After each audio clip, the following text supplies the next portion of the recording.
Waouh, toujours plein d'émotions d'arriver à la Me'ara. C'est Eliaou Atlan là-bas. C'est le guide de Hebron. Voilà le spécialiste, le guide. Comment ça va? Bienvenue à Hebron. Quand je te vois, j'ai l'impression de voir en même temps Hebron. Tu es gentil, tu es gentil. Comment ça va? Baruch Hashem, Dieu merci. Comment tu vas encore pouvoir nous faire vibrer aujourd'hui quand on arrive à Hebron? Regarde, la vérité, j'ai pensé à qui était destiné ce film. Ben, il est destiné à des juifs comme nous qui vibrent à chaque fois qu'on leur parle de Hebron. J'en suis sûr. On va se lâcher, on va dire tout ce qu'on a sur le cœur et on va avancer. Tu vas nous dire exactement où sont les endroits où on peut prier le plus fort pour que ça se réalise. Avec l'aide de Dieu, en tout cas pas au milieu de la route. Eliaou, imagine, voilà, c'est la première fois que j'arrive à la Me'arat Marpella. Où c'est qu'on doit aller d'abord? Est-ce qu'on doit directement aller vers les escaliers et se diriger vers le caveau des patriarches? Qu'est-ce que c'est la 7? J'ai entendu la 7e pierre. Où c'est que c'est cette 7e marche? On va se diriger vers cette 7e marche. Les Arabes sont de grands guerriers. Ils sont originaires d'un pays désertique et au fur et à mesure de leur conquête, ils vont prendre possession de pays très très riches et d'une certaine manière, ils vont s'embourgeoiser. Et l'Empire musulman a besoin d'une armée forte. Alors on va faire ce qu'on appelle, je crois que c'est devenu un mot en français, des razzias. On va faire des raids et on va capturer en Anatolie des jeunes Turcs qu'on va élever dans l'islam et dans l'art de la guerre. Et on va les appeler Mamelouks. Mais alors quel rapport les Turcs et la 7e marche? Le monde arabe a du mal à les accepter. Alors qu'est-ce qu'ils vont faire? Ils vont essayer de donner un dédommagement aux Arabes. Et comme ils ne sont pas intéressés à lever le groupe ethnique arabe, ils vont permettre aux Arabes d'abaisser d'autres groupes ethniques, c'est-à-dire que les Juifs et les chrétiens. Et ils vont décider que Hebron est beaucoup trop sainte pour qu'on puisse laisser encore les Juifs venir à Hebron, ou les chrétiens. Alors, les chrétiens, du fait qu'ils sont incirconcis, ils n'ont même plus le droit de rentrer à Hebron, mais les Juifs, on va leur faire un prix d'amis. On va les laisser venir jusqu'à la 7e marche. 700 ans, elles ont laissé leur empreinte. Et les marches, elles étaient adjacentes comme ça à cette partie de la paroi. Et là, on voit la trace de l'escalier. Vous voyez? Quoi, tu veux dire que là, on est à la 7e marche? Là, on est exactement à la 7e marche. Et les Juifs ont sanctifié cette 7e marche de leurs larmes. Pourquoi? Parce que lorsqu'ils arrivaient ici, et que l'accès de la Me'ara leur était interdit, alors ils ont concentré toutes leurs prières. On est plus près d'Abraham, de Yitzhak? De Yitzhak. Là, on est juste en face du caveau de Yitzhak. Ah. Okay.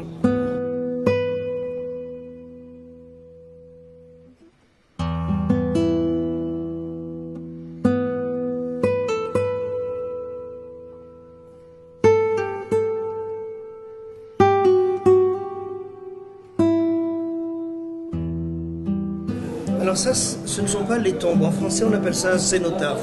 Un cénotaphe, c'est une construction mortuaire qui vient comme point de repère du tombeau. On se souvient que nos ancêtres sont enterrés dans une caverne, dans un lieu qui est souterrain et qui n'est pas toujours facile d'accès.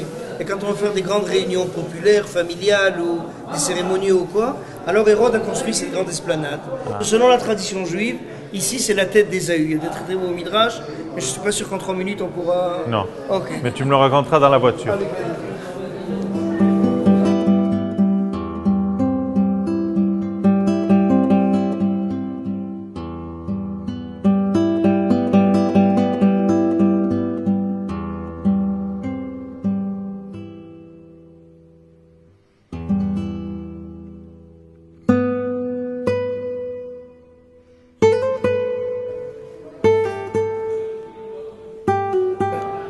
J'ai quand même une question. Qu'est-ce qui fait un palmier au milieu de cette ambiance particulière? Écoute, c'est une question extraordinaire et ça montre que tu as une grande intuition. On a mis un point d'honneur à mettre ici un signe.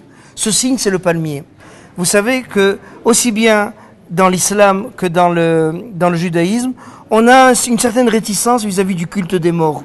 Il y a 2 tombeaux que la tradition juive exige de nous une grande prudence. C'est le tombeau de Moshe Rabbeinu. On sait où il est sans savoir exactement où il est. Et c'est le tombeau de Adam Arishon.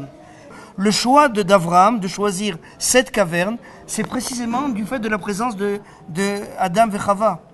Ici serait le tombeau d'Adam? Ça serait le cénotaphe. Ah, le cénotaphe. Le cénotaphe de Adam et Chava. Eliaou, on a vu des monuments, on a vu notre histoire, nos racines. beaucoup de touristes, beaucoup de gens qui viennent prier. Il y a quelque chose quand même qui me dérange. C'est pas ça la vie. Où elle est la vie? À Hebron. Alors on vient juste visiter, juste prier? Juste une page d'histoire. Oui. Alors voilà, Hebron, comme tu viens si bien de le dire, ça vient du mot lechaber, ribour. Et on va voir que notre histoire, elle est mechouberet, elle est reliée à notre actualité aujourd'hui. Et maintenant, je vais te prendre dans un endroit formidable, un endroit qui est plein de vie, qui est plein de jeunes. Ce sont des jeunes giborim, des jeunes Talmidei Chachamim. Ah oui? Je te demande de me suivre à la yeshiva Shavei Hebron.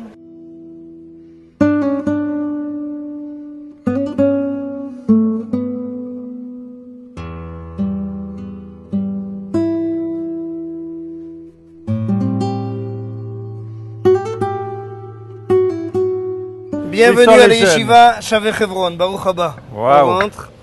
Ah, je voulais de la vie, en voilà de la vie. La guitare, le téléphone, tout est là. Non, tu vois, Abraham, ici on est arrivé. Moi j'appelle ça le joyau de Hebron.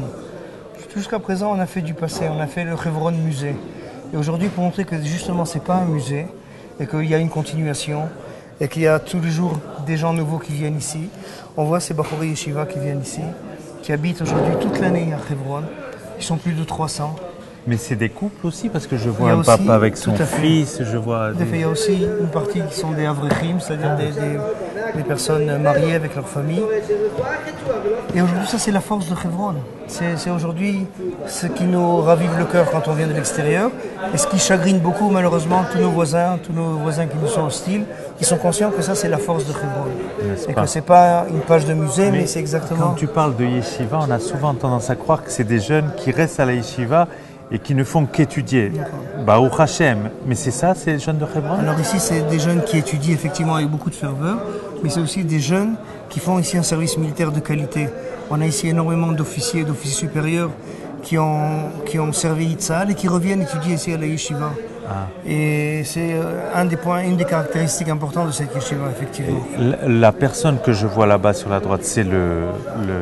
Le Rav Etrog, qui est le Rosh Yeshiva. Il étudie aussi avec des jeunes? Il étudie avec des jeunes, il se met à leur service.